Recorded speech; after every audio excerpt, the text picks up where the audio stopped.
সঁচা কথা ক'বলৈ গ'লে মই বজাৰ কৰাই নাই। দাম কিমান হৈ আছে, পিঁয়াজৰ দাম কিমান হৈ আছে মই সঠিকভাৱে ক'ব নোৱাৰোঁ।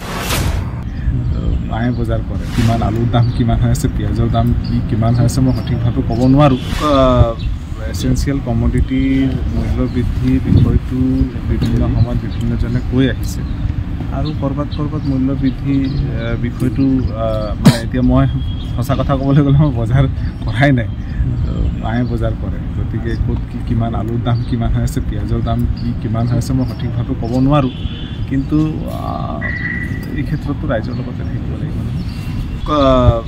এচেঞ্চিয়েল কমোডিটিৰ মূল্য বৃদ্ধিৰ বিষয়টো বিভিন্ন সময়ত বিভিন্নজনে কৈ আহিছে আৰু ক'ৰবাত মূল্য বৃদ্ধি বিষয়টো মানে এতিয়া মই সঁচা কথা ক'বলৈ গ'লে মই বজাৰ কৰাই নাই।